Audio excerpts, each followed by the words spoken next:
अखंडमंडलाकारं व्याप्तं येन चराचरं तत्पदं दर्शितं येन तस्मै श्री गुरुवे नमः। गुरु सत्ता को सादर प्रणाम करते हुए मित्रों, मैं आज आपसे चर्चा करना चाहता हूँ कि हमारे उत्तराखंड में जो हमारी पौराणिक संस्कृति थी, सनातनी धर्म था, उसमें एक विवाह समारोह से पहले एक चीज़ का बहुत मिलान बहुत ज़रूरी होता है। उसे जन्म पत्री कहते हैं, जन्म पत्रिका भी कह सकते हैं। जिस जन्म पत्रिका में उस इंसान का जिस इंसान का की वो जन्म पत्री है, उसका सारा डाटा उसके अंदर फीड होता था। अगर यूं कहें कि जन्म से लेकर और मृत्यु तक का सारा एक दस्तावेज होता था, तो यह कोई अतिशयोक्ति नहीं होगी। और आज हमारे उत्तराखंड में ही आप देखते हैं कि लोगों ने इस जन्म पत्रिका को मिलाने का जो ये झंझट है, इससे भी ये लोग दूर जा रहे हैं। और मित्रों, मैं आपसे कहना चाहता हूँ कि अगर कुशल आचार्य के द्वारा आपके कुल ब्राह्मण जो हैं, कुल पुरोहित जो हैं, कुल गुरु जो हैं, अगर वो वशिष्ठ के समान रहे हों, तो उन्होंने जो जन्म पत्रिका में लिख दिया हो अपनी गणना को देखते हुए, तो एक पूरा प्रकार से सारा प्रकरण डाटा सेम टू सेम, जैसे छोटी चिप में डाटा होता है, उसी प्रकार से मनुष्य का पूरा डाटा जन्म पत्री के अंदर होता था। और मैं आपको इसको प्रत्यक्ष दिखा भी सकता हूँ। आज का आप देखते हैं कि छोटी छोटी जन्म पत्रियाँ बच्चों की बनाते हैं। आप तो हैप्पी बर्थडे टू यू के पाश्चात्य संस्कृति में बर्थडे का जो केक आप काटते हैं, मोमबत्ती से थूक से उसे बुझाते हैं, फूंक मार करके। मैं ये नहीं कहता कि किसी के धर्म की आप आलोचना करो, लेकिन अपने धर्म की आप आलोचना मत होने दो, इतना ही मैं आपसे चाहता हूँ। क्यों कि आजकल के ज़माने में आपने केक काटना तो सीख लिया है, लेकिन इस बच्चे का कर्म फल, इसका योग सॉरी इस बच्चे के जीवन में क्या क्या घटनाएं होने वाली हैं, इसका स्वामी का इसका जो राशि का स्वामी है, वो इसकी बुद्धि को किस तरफ प्रेरित कर रहा है, उसे रोकने का क्या उपाय होना चाहिए, इनसे आप बहुत दूर हो। जिस भी बच्चे का आप जन्मदिन मना रहे हो, उसके जन्मदिन की आप तैयारियां कर रहे हो, तो उसका ग्रह पूजन किया जाता था।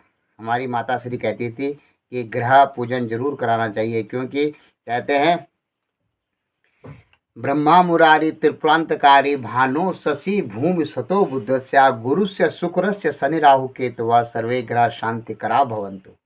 मैं आपसे ये नहीं कहता कि मैं बड़ा प्रकांड विद्वान हूँ इस मामले में, लेकिन मैं जो हमारे गुरुदेव हैं, जो हमारे आचार्य थे, जिन्होंने जन्म पत्री बना के रख छोड़ी थी, उन जन्म पत्रियों को जब शरीर का अंत होता है, तो जन्म पत्री को भी हम वापस गंगा जी में प्रभावित कर देते हैं उसकी।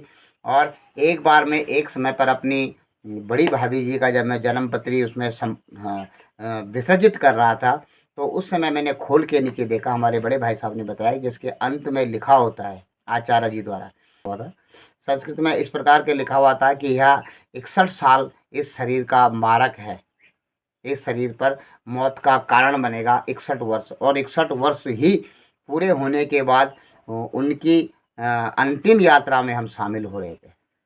तो इतनी तब से मेरा प्रगाढ़ विश्वास हो गया, और वह जन्म पत्री बनाई गई थी हमारे कुलगुरु आचार्य सत्य प्रसाद डोबरियाल जी की। और हमारी जन्म पत्री भी सत्य प्रसाद डोबरियाल जी के ही द्वारा बनाई गई है। और मैंने फिर घर में आकर के अपनी पूरी जन्म पत्रिका को देखा। जन्म पत्रिका के एक एक अक्षर में अक्षर सत्य था। आपने कब विद्या अध्ययन के लिए जाना है, कब आपका विद्या अध्ययन प्रारंभ होगा, कब आपके जीवन में बचपन में कष्टकारक क्षण आएंगे, कौन कौन से साल में आपको दुख का सामना करना पड़ेगा, और कितनी मात्रा में किस प्रकार का दुख होगा, अग्नि वायु आकाश जल पृथ्वी किस चीज़ से आपको कष्ट होगा। और ये भी लिखा है कि किस समय पे आपका वैवाहिक जीवन की शुरुआत होगी, मंगलो उत्सव होगा, और किस समय पर आपको धन लाभ होगा, आप अपनी जायदाद को बढ़ाएंगे, और किस प्रकार से आपका योग होगा आपके जीवन में, सब कुछ लिखा रहता था। और मैंने उसको बहुत बारीकी से पढ़ा, और उस पर भी मैं अमल करता हूँ। आज अचानक धर्मपत्नी जी जब अपने नाती पोतों की जन्म पत्री को मिला रही थी, तो मैंने देखा कि दो दो छोटी छोटी पट्टियों पर लिखा हुआ है और जन्म पत्रिका मिलाते समय भी आप देखते हैं उत्तराखंड में कि बहुत छोटी जन्म पत्री होती थी। और हमारे समय की जन्म पत्री आप देखेंगे तो अब आश्चर्यचकित हो जाएंगे कि वह जन्म पत्री एक नहीं कई मीटर की हुआ करती थी। आप देखिए इस प्रकार से जन्म पत्री का भाव होता था। ये जन्म पत्री है पूरी, ये पूरा जन्म पत्री अगर आप मिलाएंगे इसको तो पूरा इसमें लिखा रहता था। देखो सब में उनके राशि गणना फल सब लिखा हुआ है। और इतनी बड़ी जन्म पत्री को आप देखोगे तो आप बोलोगे। और लास्ट में आचार्य का नाम लिखा रहता था और क्या कारक है, क्या मारक है, क्या दुख है, कब विद्या अध्ययन किया जाएगा, इसमें सारा आप अगर इस कोष्ठ के नीचे आप देखें जहाँ पे इस प्रकार की आकृतियाँ बनी हुई हैं, इन आकृतियों के नीचे अगर आप देखेंगे तो यहाँ पर पूरा भविष्य का जो फल है, जो निचोड़ है, योग है, वो लिखा रहता था। और यहाँ पर लिखा हुआ है, आप देख पा रहे होंगे, आप नहीं देख पा रहे हो क्योंकि कैमरे की मदद से आप नहीं देख पा रहे हैं। इसमें लिखा है पंच वर्षे प्रथम विद्या पठनेषु, 5 साल की अवस्था में विद्या प्रारंभ के लिए ये पाठशाला में जाएंगे। और 7, 11 और 13 वर्ष इनको कष्टकारक होंगे। तो 7 वर्ष और 11 वर्ष और 13 वर्ष आज ही मुझे याद है कि एक बहुत बड़ा फोड़ा, अक्सर फोड़ा हो जाता था। तो 7 वर्ष में भी मुझे चोट लगी थी और 11 वर्ष में भी और 13 वर्ष में, तीनों वर्ष जो लिखे हैं माता श्री ने बड़े कष्टकारक समय में हमारे साथ गुजारे हैं। और मुझे इन तीनों समय पर बड़ा कष्ट हुआ। उसके बाद आगे भी लिखा हुआ है 23-24 वर्षे मंगलोत्सव अर्थात विवाह उत्सव 23-24 साल में ही मेरी शादी हो गई थी। क्योंकि यह आचार्य द्वारा पहले ही गणना करके, ग्रहों की गणना करके लिख दिया गया था। मैं इसका इतना बड़ा जानकार नहीं हूँ, लेकिन जो उन्होंने लिखा है वो मैं आपको यहाँ पर बता रहा हूँ। और लिखा हुआ है विवाह से बहुसंतति योगम अल्प योगम भार्य भवेत। और ये भी इसमें लिखा हुआ है कि समयात बहु प्रकार विद्या विद्यवंत। अब संस्कृत तो हम इतना नहीं जान सकते हैं, लेकिन बहु प्रकार अनेक प्रकार की विद्याओं का यह पठन पाठन करेगा। और मैं कभी कभी अपने को सोचने लगता हूँ कि मुझे क्यों हर प्रकार की जिसको मैं सीखना चाहता हूँ बड़ी जल्दी मैं कैसे सीख पाता हूँ। तो यहाँ पर हमारे जन्म के समय जब हम पैदा हुए हैं उसी टाइम पर हमारे आचार्य कुलगुरु जी ने इसको लिख दिया था। बहु प्रकार विद्या विनाशम वित्त बंधे सुनासम मूड नेत्र रोग। यहाँ पर नेत्र रोग भी लिखा, क्योंकि हम पूरा तो इसको नहीं समझ पा रहे हैं, लेकिन इतना लिखा हुआ। ये भी लिखा हुआ है 41 और 45 वर्षे भूमि लाभ। भूमि लाभ आपको 41 और 45 वर्ष में आप भूमि का लाभ होगा आपको। और मैंने जो ज़मीनें अपनी परचेज़ की हैं, खरीदी अपनी रिटायरमेंट के बाद या उससे पहले, तो उस समय मेरे को 41 और यूँ कहें कि 45 के बीच में ही सारी ज़मीनों का, सारी जो जायदाद थी उनका क्रय विक्रय हुआ है। बिल्कुल बारीकी से उन्होंने लिखा है। और आगे भी लिखते हैं 52 वर्षे जल अग्रित भयम। और 52 साल में जो जल और अग्नि और जल से भय का कारक हो सकता है। और 59 से और 61 वर्ष के बीच में कारकम किसी प्रकार का कोई कष्ट आ सकता है। और 72 वर्षांत लिखा हो, 72 वर्ष तक ही यहाँ पर गणना की गई है, उसके आगे उन्होंने लिखा नहीं है।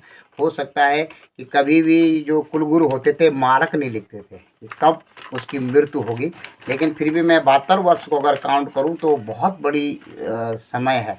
आप यूँ कहें कि अगर आप 55 साल के भी हो गए हैं तभी 72 साल होने में 15-16 साल आपके पास हैं। और परीक्षित ने तो 7 साल में ही, 7 दिन में ही अपने को मोक्ष का रास्ता अपने लिए बना लिया था।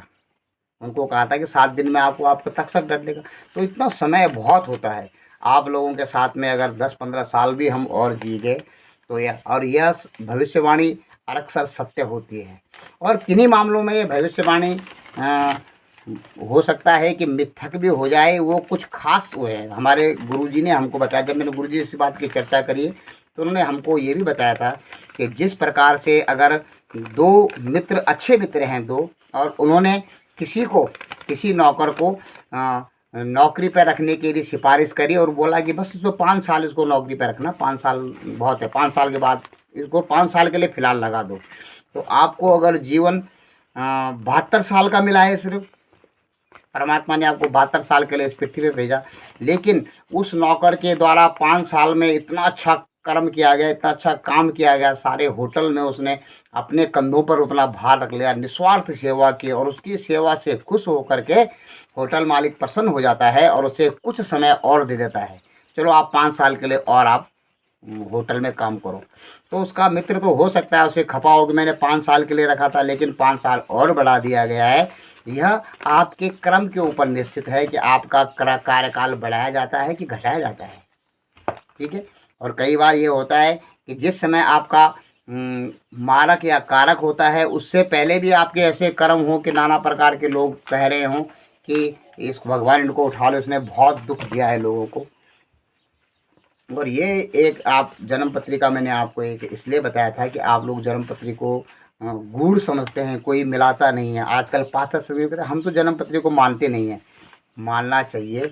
और क्योंकि मैंने आपको बहुत बारीकी से इसके बारे में बताया भी है कि मेरे लिए एक एक जो भविष्यवाणी है, जो हमारे गुरुजी की भविष्यवाणी लिखी गई थी, इसके अंदर सिर्फ दस्तावेज पूरा लिख दिया गया है इसके अंदर। इस प्रकार की जन्म पत्री हुआ करती थी। इसमें गुरुजी आते थे और इसमें एक ग्रह पूजन करते थे और उसमें ग्रह पूजन करके अपने ऐसे हल्दी का छींटा इस पे लगा देते थे और इसके अंदर इसको लपेट के रख देते थे। माता श्री इनको बहुत संभाल के रखती थी, लेकिन अब पत्रिका हमारे धर्मपत्नी भी संभाल के रखती, लेकिन पत्रिका बहुत छोटी हो, इतनी बस इतनी पत्रिका हो गई है जन्म पत्रिका, क्योंकि आजकल लोग मोबाइल में फ़ोन से ही जन्म पत्री देख ले। मैं ये नहीं कहता कि कोई जन्म पत्री को गलत ढंग से इस्तेमाल कर रहा है, फ़ोन का इस्तेमाल, गणना सबकी लगभग लगभग एक जैसे हो सकती है, लेकिन उसके जो चिन्ह हैं, अगर 2 के बाद प्लस प्लस का चिन्ह है अर्थात तो योग का चिन्ह है, 2 योग 2 और इजिकल टू लिखा है, तो कोई भी इंसान बता सकता है जो गणित की थोड़ी बहुत जानकारी रखता हो कि आगे 4 आएगा। लेकिन अगर जो बीच में प्लस होने की जगह माइनस होना था, या उसको भागफल का चिन्ह हो या उसको मल्टीप्लाई गुणा का चिन्ह हो, तो वो फिर बदल जाता है। अगर आप प्लस की जगह में माइनस होना चाहिए था, वो चिन्ह माइनस का था, तो प्लस जो इंसान उसको जो गुरु उसको प्लस कर रहा है उसको माइनस होकर के 0 हो जाना चाहिए था। लेकिन गणितज्ञ तो बता सकता है, इसी प्रकार ज्योतिष शास्त्र भी गणना सही करता है, बशर्ते कि आपके ग्रहों की स्थिति सही हो, दिशा और दशा, उनकी दशा और दिशा सही हो कि कौन ग्रह कब और किस में प्रवेश कर रहा है, कौन सी इसकी राशि का स्वामी कौन सा है। और ये एक ज्योतिष की बहुत बड़ी गणना है हमारे सनातन धर्म में, हमारे हिंदू धर्म में, और जिसको मैं मानता हूँ और मैं उन पर विश्वास भी करता हूँ काफ़ी हद तक। लेकिन इसके अलावा मैंने आपसे कुछ ऐसे कहा कि कुछ समय आपको और मिल सकता है, अगर आपके कर्म बेहतर हों, लोग आपके कर्मों से सुख पा रहे हों, लोग आपके कर्मों से अच्छे मार्ग पर चल रहे हों, तो आपको कुछ समय की मोहलत और दी जा सकती है। आज के लिए इतना ही, और फिर अगले अंक में आपसे मुलाकात होगी। तब तक के लिए आपने सुना, आप लोगों ने इस वीडियो को देखा, इसके लिए मैं आपका वंदन नमन प्रणाम चरण वंदन करता हूँ। जय हिंद, जय भारत और जय उत्तराखंड। प्रभु श्री राम आप पर अपनी कृपा दृष्टि बनाए रखें। जय श्री राम।